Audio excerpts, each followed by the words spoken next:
hippopotamuses, Amanda, Nicole, Jen. Hello. And this is our inaugural podcast. Welcome.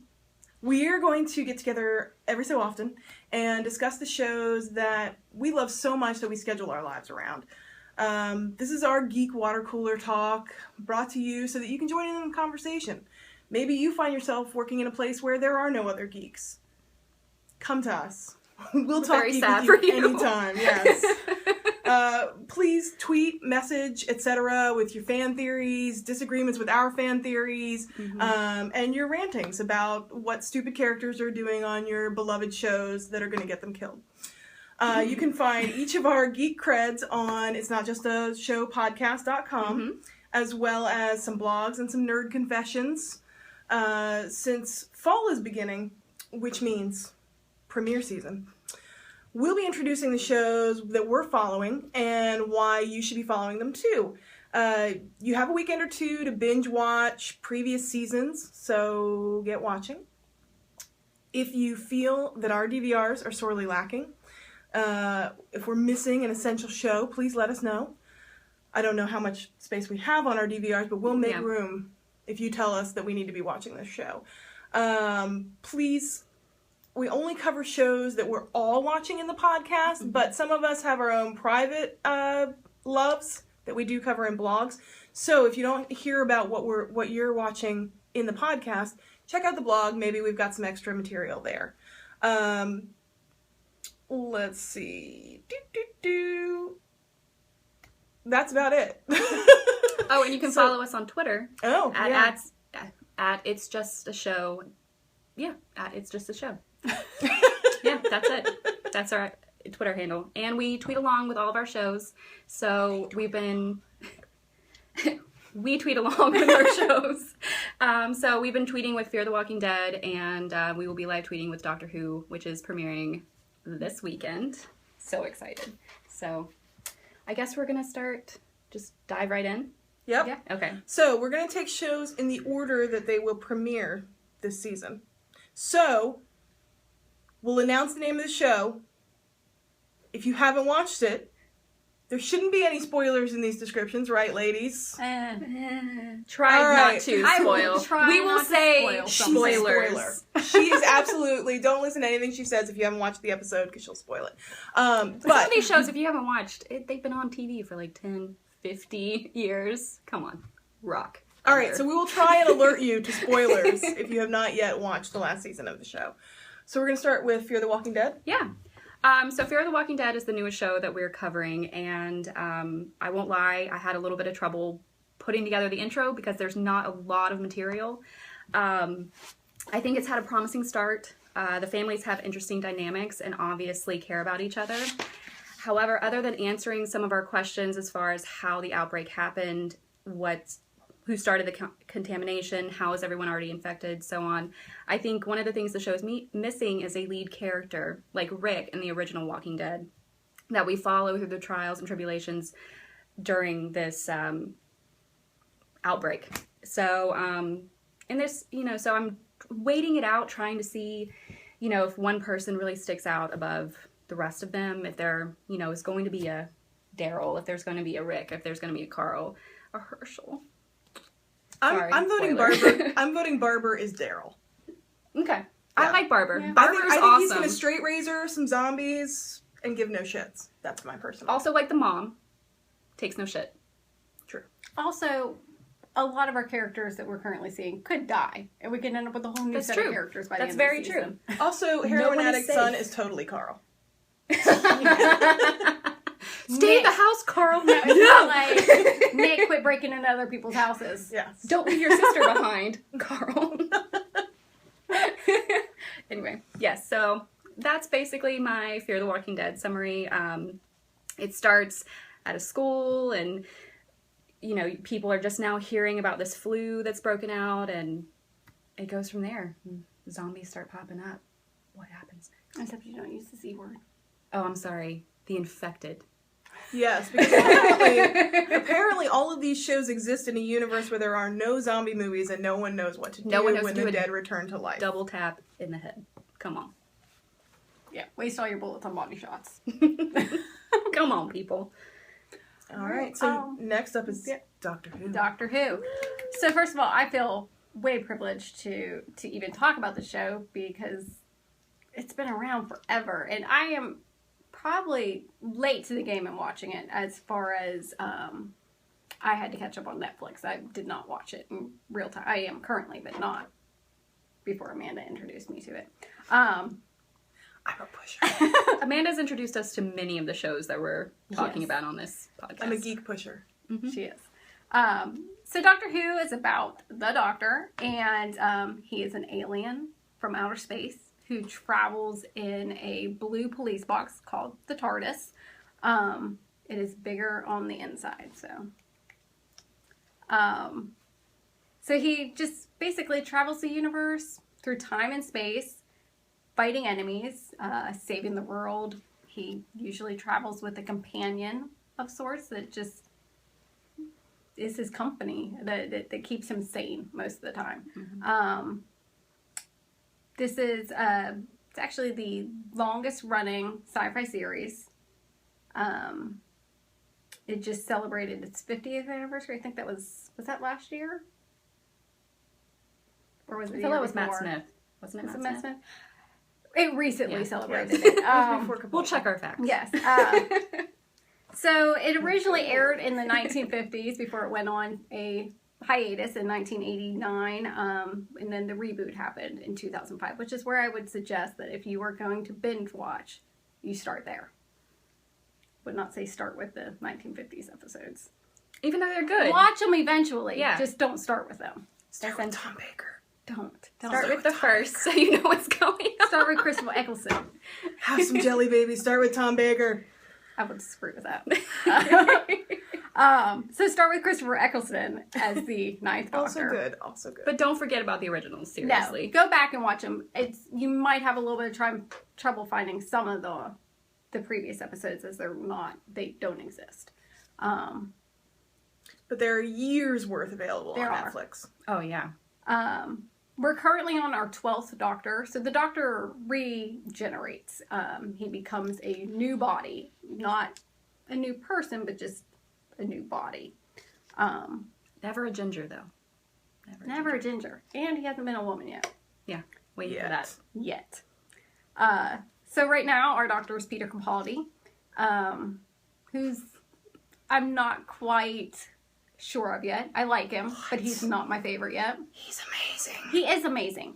He's the sass master. But Matt Smith is my Doctor. He's all right. So we all have our own doctors. Mine's David Tennant, but I do like Peter. Matt Squishy's Matt is squishy and not fully formed. No, that is pretty true. No, I like Capaldi. He's got some. He talks back to his companion in a way that I haven't seen since the old Doctors. Since Baker. Yeah, it's pretty great. I love it. So currently you can catch up on and binge watch Doctor Who if you haven't already. It's on Netflix. As we said earlier, the new season airs this weekend, Saturday, on the BBC at 9 p.m. We are super excited. We will be live tweeting that episode. So come join us. Yes. Which reminds me, you should probably pull up your calendar so that we can give premiere dates, because I don't think we have them written down here.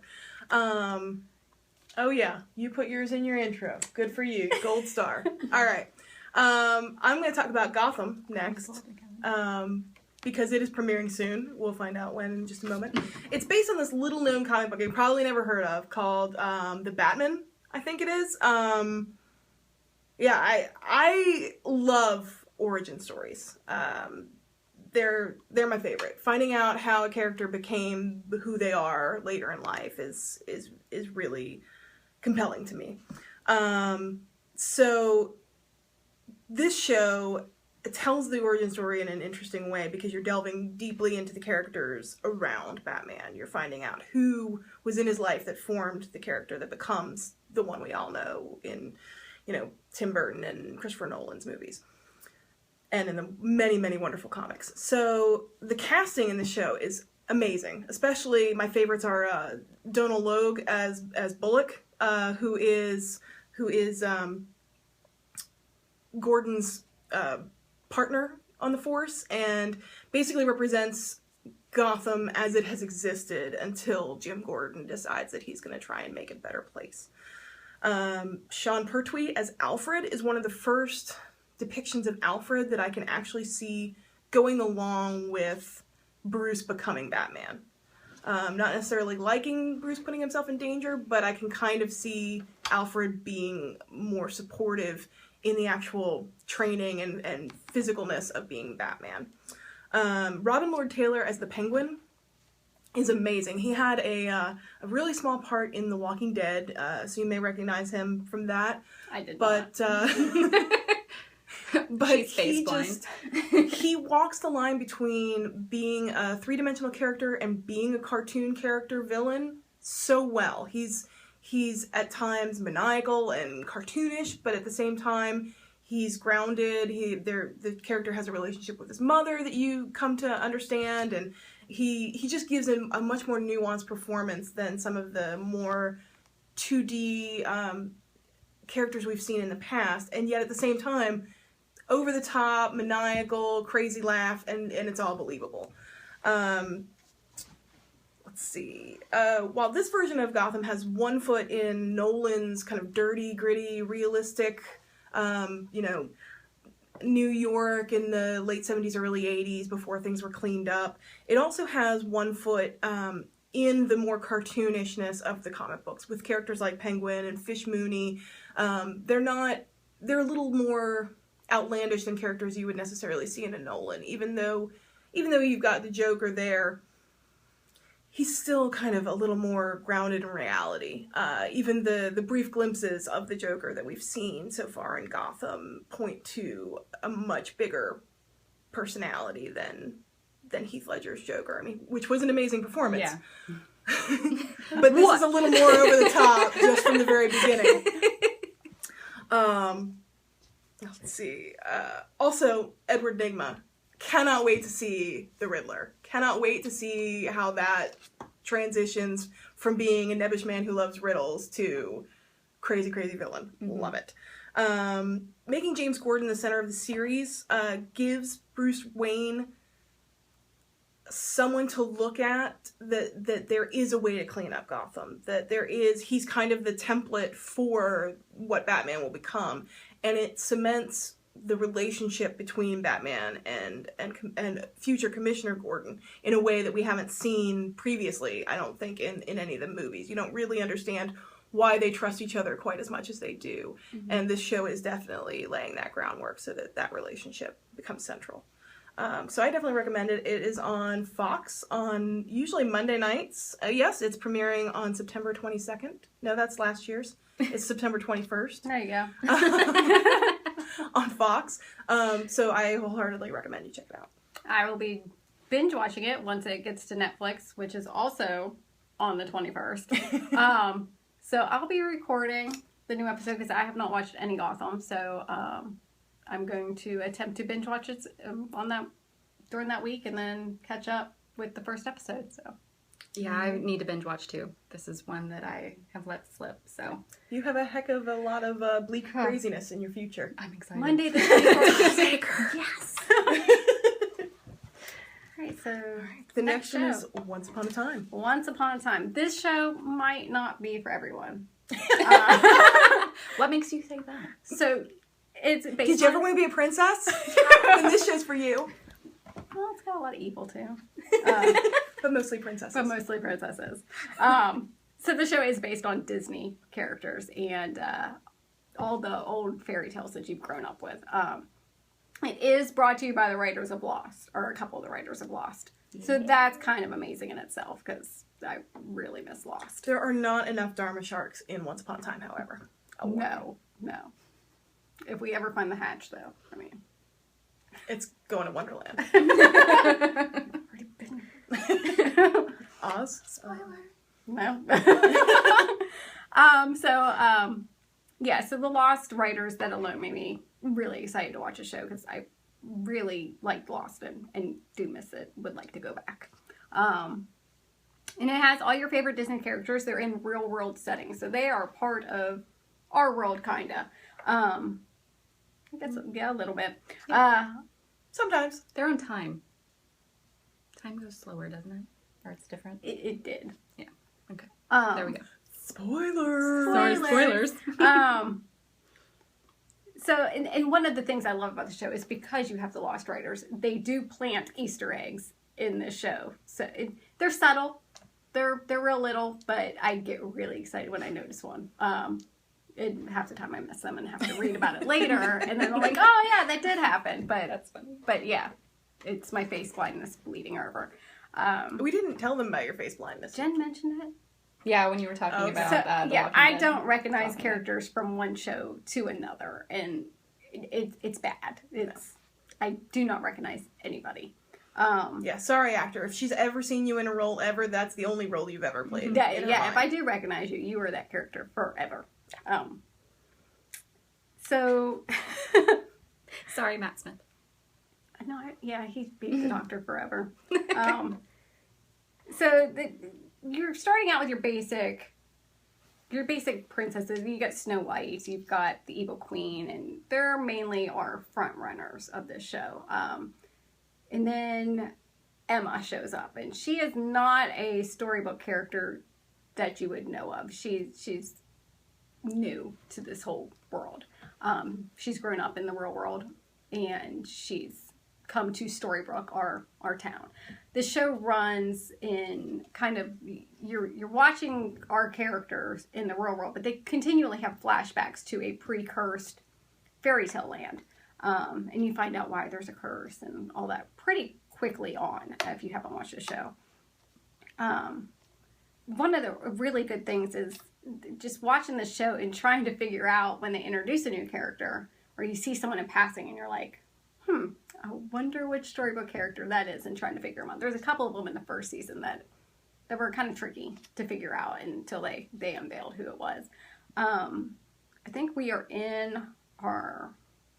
we're going into the 5th season this year. So we have 4 seasons of it. And some of the storylines have gotten pretty out there. I do like, we've seen like The Wizard of Oz now. We've seen Wonderland. So you get to see all these different realms and how they all tie in together, and new big bad evil every season that gets a little bit bigger and bigger each season. The makeup alone and the costuming on the show they're just incredible, especially when they do flashbacks to the fairy tale world. Their costumes they're ridiculously good. So this show, it returns September 27th, so that's coming up quickly at 8 p.m. and I believe it's on ABC. Yes, because they're on Disney. Yeah, it's on Sunday nights. Sunday nights. Yep, at 8 p.m. Check it out. Might not be for you, but it's pretty good. If you love Once Upon a Time, you should definitely check out the comic book Fables. And if you read Fables, you may enjoy Once Upon a Time. They both take a very storybook characters in our world kind of tack. Okay. Yeah, ladies, read some Fables. It's awesome. I do think I've read some of those. Is that what's Ruby's name in Fables? Is it Ruby? No. Oh, I don't know. I'm thinking of someone else.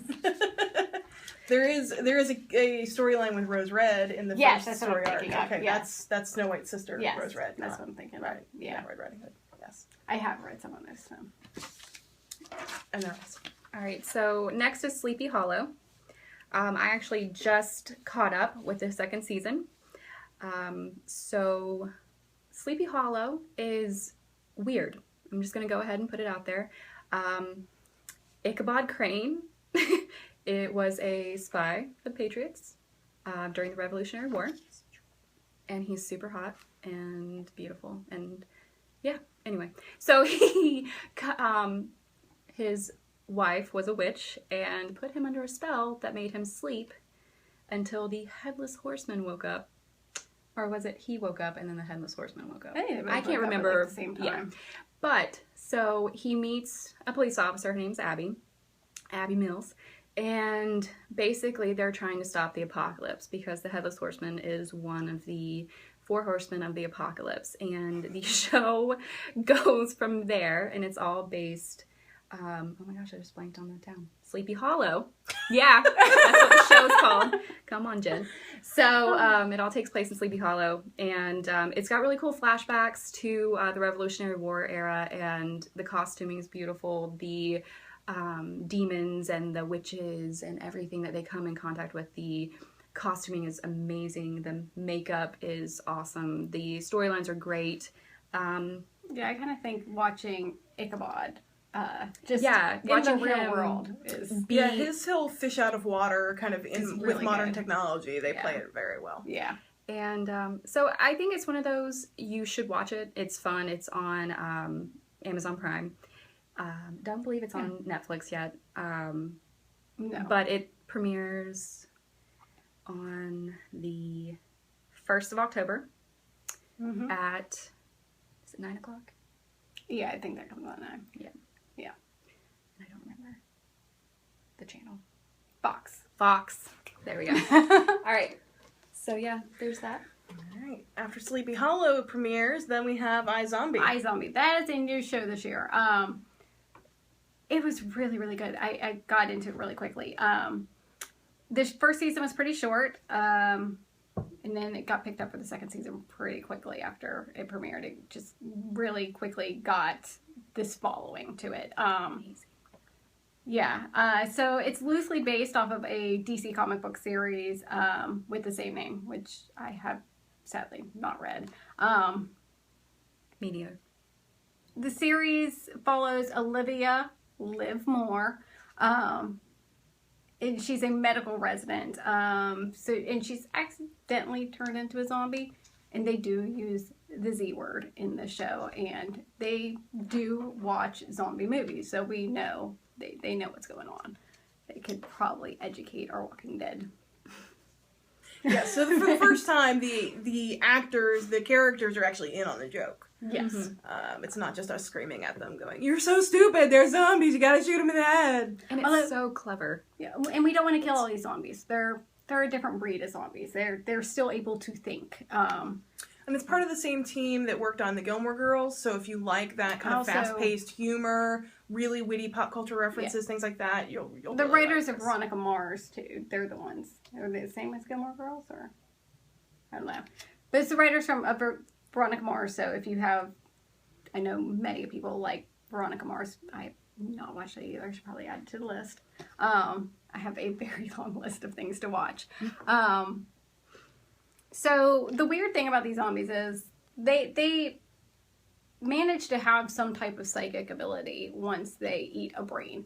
They are able to see memories from that brain.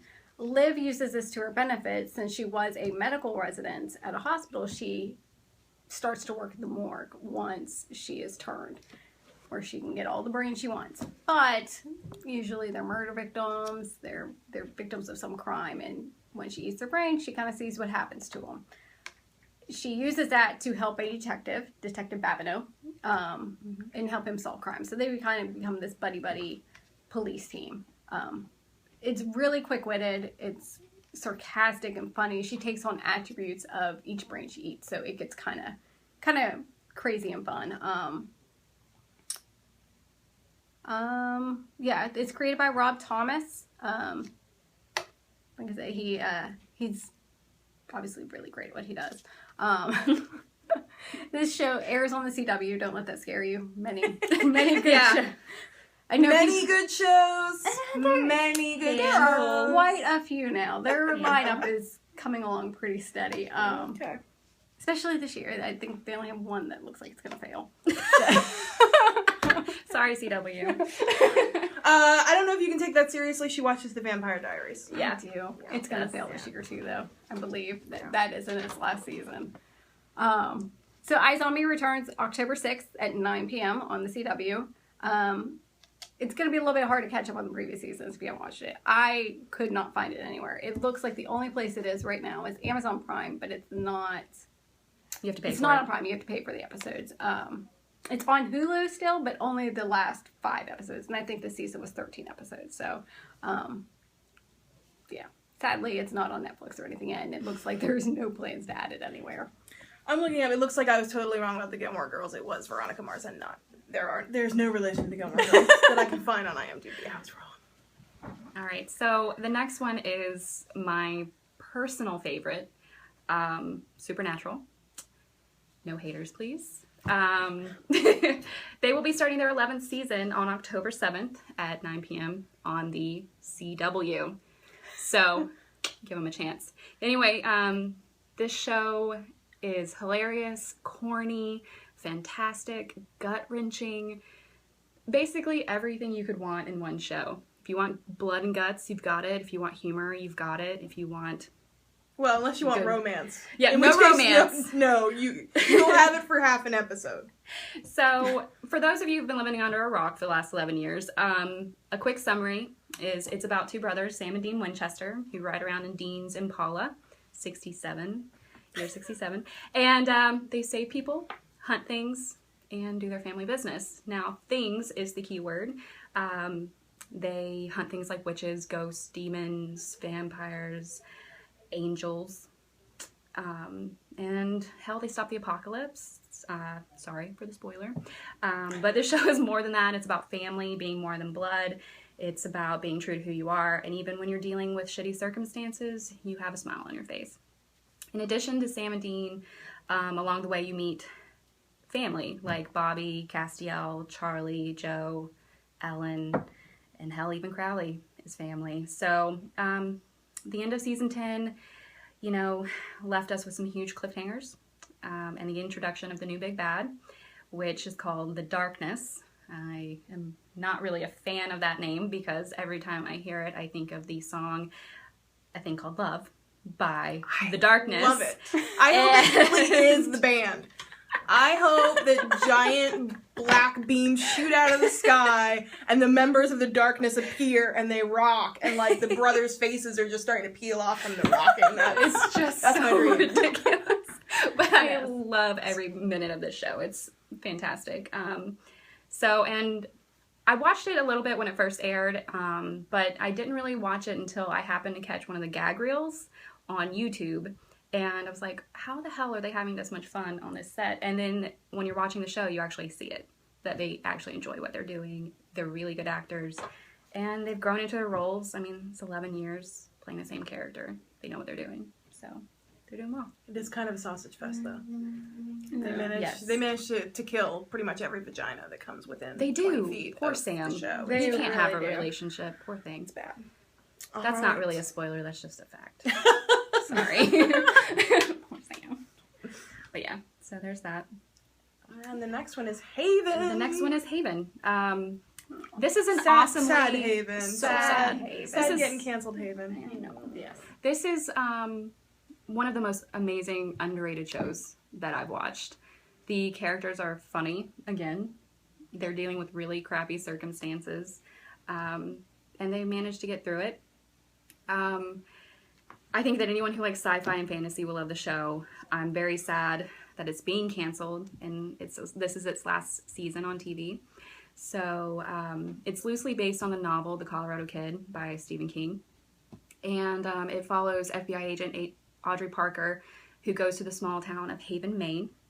And she meets local people, Duke, Nathan, and even WWE superstar The Edge in later seasons. Who will be referred to as that whenever we talk about Yes. the Oh, show. yeah. Yes. Full title. Full title. Should be like a big thing that pops up on the screen every time I talk about him. And we'll it's- talk about him. Yeah. Yes, we will. It's so cute. Anyway, so it's all about how the townspeople have special abilities. They can change the climate, or they can heal people, or it's just... They have some weird abilities. Yeah. Not And- always good. Yeah, and so Audrey's there to kind of help people get through it, and her and Nathan team up on the police force and go around helping solve crimes and stuff. And Nathan is the sheriff's son in the first season, if you haven't watched, and eventually, I don't want to give spoilers away for it, because it's a really good show and you should watch it from the beginning. Should she choose Nathan or Duke? Who should she choose? That's in an the first ongoing season? question. That is an ongoing question. Does she have abilities like the rest of the town? Why is she there? Was she meant to be there? All these different things. But also, if you watch the show, ladies, gents, anyone, look at Duke's ass when he does the yoga. Yeah. That's all I'm going to say. Thank you, Eric Balfour, for bringing that to us. Great job on the squats, bud. Great job. Back it up. So, that's all. Awesome. I am going to talk about The Walking Dead. Yeah. Based on the comic by Robert Kirkman. This show follows the survivors of the zombie apocalypse, and contrary to what you might expect when you hear the title The Walking Dead, that actually refers to the survivors. We find out... I'm going to spoil this. All right, we find out... we find out part of the way through that in this universe, everyone has the disease. So when you die, no matter how you die, you're going to turn. So it's not just getting bitten. It's, I got a bad cold. Suddenly I die. Now I'm a zombie. So it makes things a little more tense. No one knows how it started or if there's a cure or if there will ever be a cure.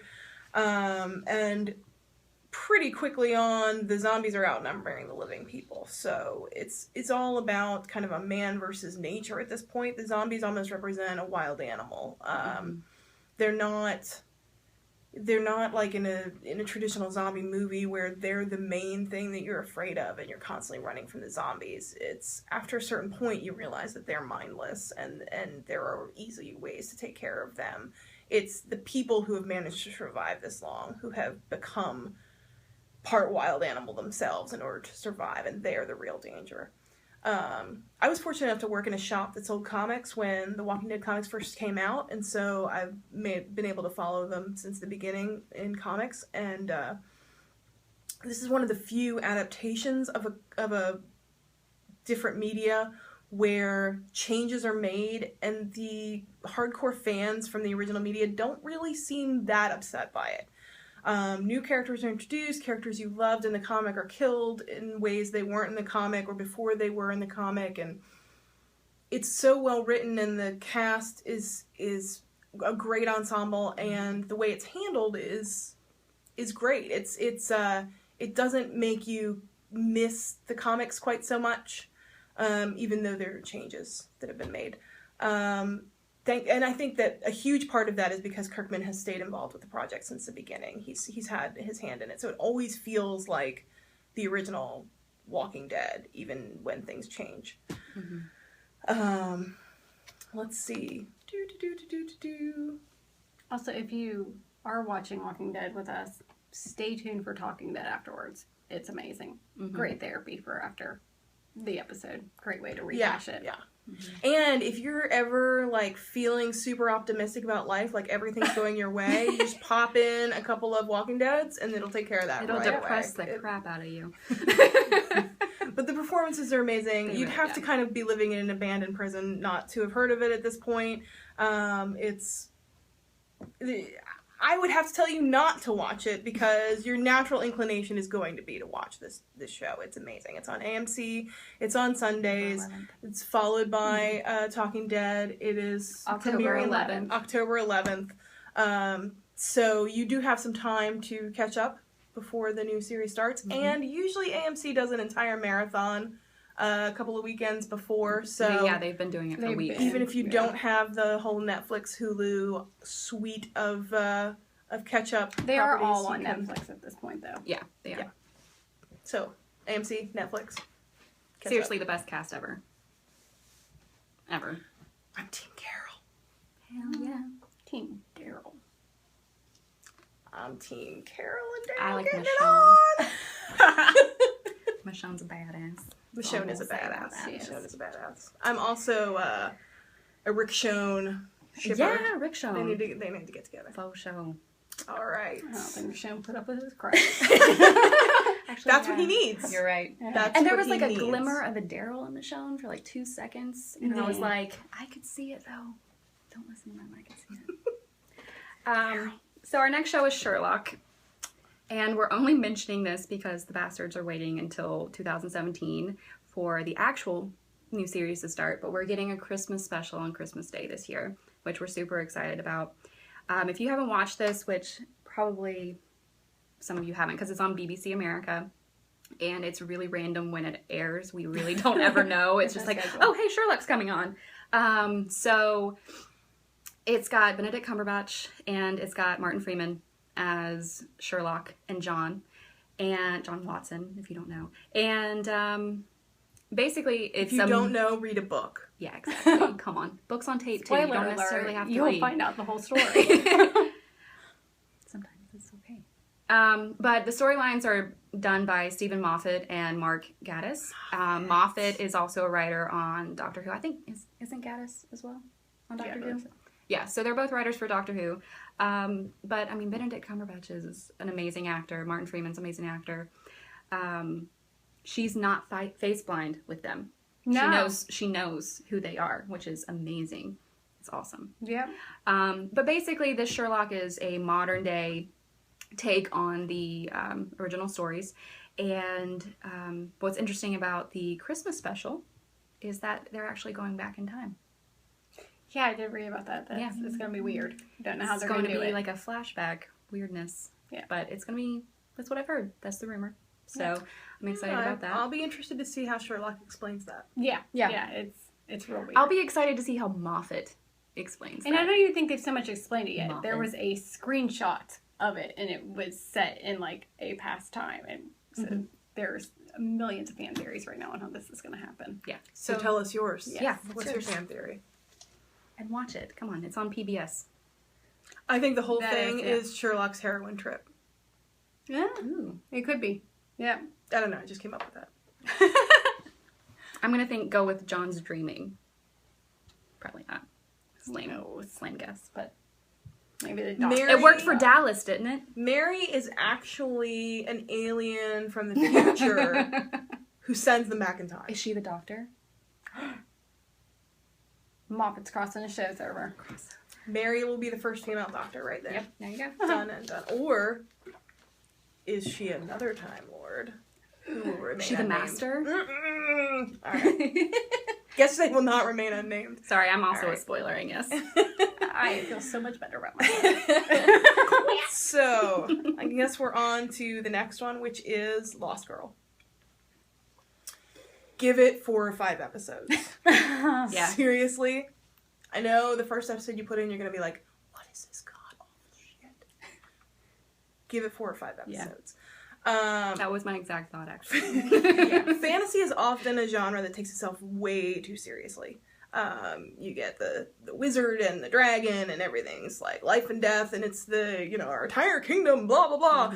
Mm-hmm. This series is more in keeping with kind of Sci-Fi Channel's usual shticky science fiction, where it's like, Warehouse 13 and Eureka. There's a lot of kind of off-the-cuff, wink, wink, nudge, nudge, lowbrow jokes. The plot could easily have been stolen from the AP writing assignment of a teenage goth girl, but that's not necessarily a bad thing. The actors seem to be having so much fun that you kind of wish that you were on set. The whole time you're watching it, you're like, man, I wish I could be there. They're having so much fun. Do.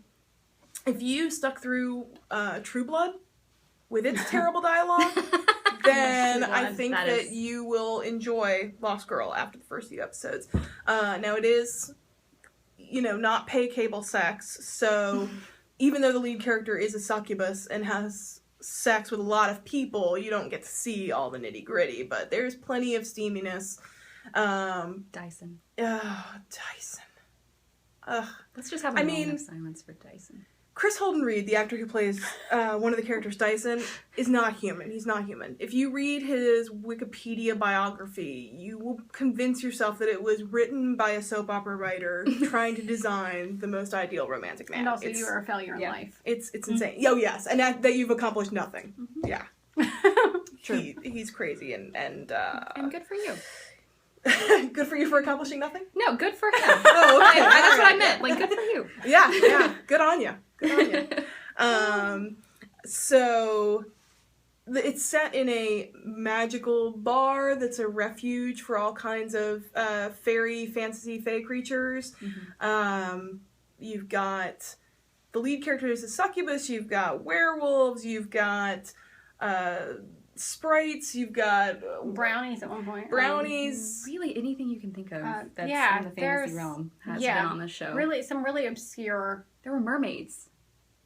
Like in a pool. Oh, there was. I don't even remember that. It was the weirdest episode, but it was awesome. I do remember Why that. are they in the pool? Yeah, and then they there's had Valkyries. They had legs, and they didn't even have to go the route of Ariel to get them. I mean, it was a much easier process for them to have legs. Yeah, she didn't have to go. They didn't have to go to Ursula. Well, it was easier for them. It wasn't necessarily easier for everyone involved. Yeah, no spoilers on that one. So yeah, check out Lost Girl. It is also about to close up its run. We are waiting for the last half of the last season right now. But it airs. It's actually filmed in Vancouver, I believe, or Toronto. Yeah, Supernatural is filmed in Vancouver. Yes, in Toronto. And it is airing. Too much about Supernatural. Just a little. Sometime in January. Yes, we don't know the date yet. Nope. Because it always airs in Canada before it comes here. It's actually got its premiere date like in 2 weeks or something in Canada. But if you live in the United States, don't believe that premiere date. It's a lie. It is. It's not there. You get for it before. first. Yes, we got really excited, tried to watch it, and it wasn't there. Nope. Lame. Yeah. Yeah, I got my arms crossed. What? I'm mad. It will come back though, but it will be the end. It'll come back, and then it'll get ripped away from you at the last minute. Gosh. All right, but that takes us to Orphan Black. So Orphan Black is a brilliant show, and it's one of my favorites that we will be covering. It's a show about clones, which sounds a little bit out there, but it's worth the watch even if you're not interested in this scientific show about clones. It's just the lead actress, Tatiana Maslany, is incredible. If you are in the theater or have any desire to become an actor, you should watch this show. Oh my God. So she plays pretty much the entire cast of the show. You don't realize it at all. Like, she is playing 5 different people on the screen at once, and you completely forget that she's the same she's person. all That she's talking to herself. Yeah, she is. And sometimes pretending to be other versions Yes. of herself, which is it's crazy. it's amazing. Yeah, she's a badass. Yeah, somehow she manages to do it, and basically it's more or less a conspiracy theory show. So it's, why are these clones here? Who made them? Who can you trust? You can trust Paul. You can never, Don't ever fucking trust Paul. She's Excuse an my apologist. Don't believe it. Don't trust Paul. Never trust Paul. No. Paul Don't trust Paul. Trust a long-haired dark man. Paul has your good intentions at heart. No. He is looking out for you. Only trust the Sestras. Do not trust Paul. So right from the very beginning, the show's going to grab your attention. It starts off with Sarah Manning, she's pretty much our main clone. We're following her story. Starts the story of how she repeatedly trusts Paul. Because you can trust Paul. The show opens up with her. She's running from something. She's showed up and she's on this train, train platform, and happens to see herself jump in front of another train. And so that opens up the show of her finding out, why does this person look like me? Who is this person? She kind of assumes her life trying to figure out what's going on. And it just unravels to more and more and more and more. So we're currently in the third season. The third season just ended. And you can watch the previous seasons on Amazon Prime. They're free if you have Prime. And it has been renewed for the 4th season, and it's going to air sometime in 2016. We don't actually have a date yet, just that it's coming in 2016.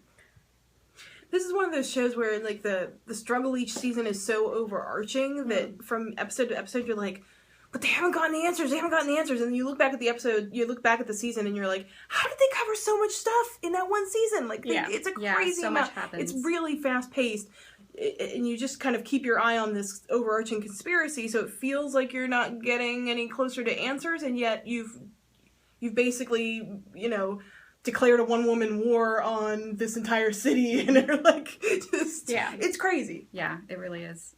It's one of my favorite watch shows. it. Yeah. I am a season behind, so no spoilers. She'll get there. Nicole. Yeah, I'm gonna catch up before it airs. So Here's a spoiler, don't trust Paul. I already knew that. Season 1. Season 1. No. I don't trust anyone but the clones. I think that's the way to You can't go. even trust all them. Well, that's I'm not true. in season 3 That's yet, true. okay? So spoiler. No, I didn't spoil anything.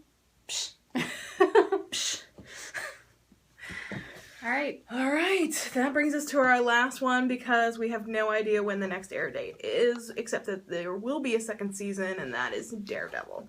Daredevil is based on a comic book created by Stan Lee and Jack Kirby. It was made popular by Frank Miller, amazing writer. Daredevil follows a blind attorney, Matt Murdock, as he fights crime and tries to clean up New York's Hell's Kitchen, which is his hometown. Now, if the movie starring Ben Affleck made you wary of watching the series, I completely understand, but please put your reservations aside.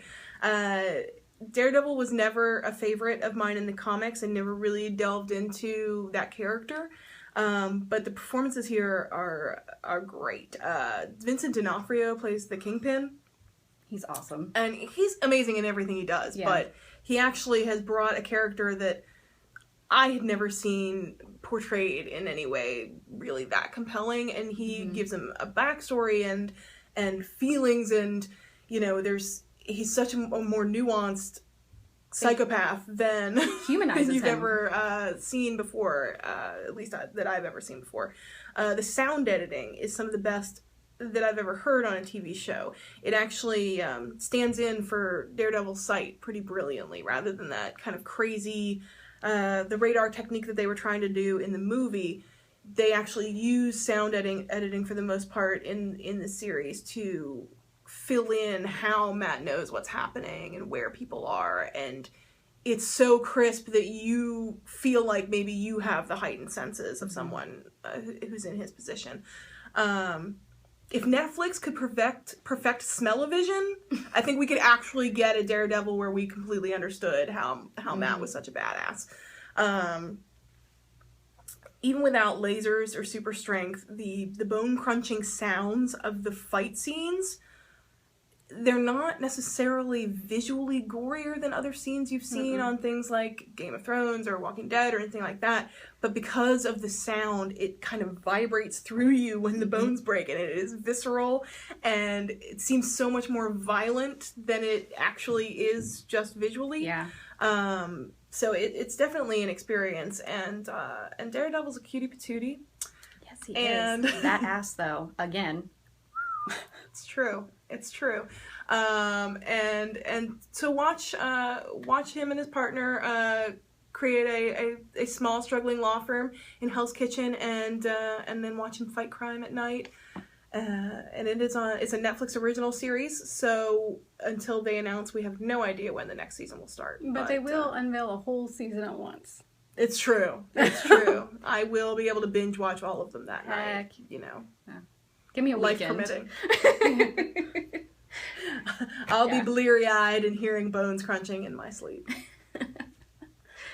All right, well, guys, that's all of our shows that we're going to talk about on the podcast thus far. So, like Amanda said earlier, if you have any shows that you think we should watch, that we should add, that maybe we should just watch and binge on. We're also, like Amanda said, we're going to be blogging about the shows that not all three of us watch. So if you think we should blog about something, let us know. We look forward to many more podcasts, and we'll be taking each episode and each show in much more in depth as the podcasts continue. This was kind of a cursory overview about why you should be watching the shows we watch, because they're awesome. Currently on my free time, I'm watching some Jericho and some Xena the Warrior Princess. I'm watching Buffy and Angel in order, which is taking longer than I thought it would. I am also But watching... they're really good. Yeah. I'm also watching Buffy, but I am catching up on Once Upon a Time so I can be ready for the new season. I missed like half the season last year, so yeah, just catching up on those. Yeah. So our evenings are pretty full, but if you have a suggestion, we'll find a way to take a day off work and and catch up on what you think we should be watching. All right, guys. Later. Bye.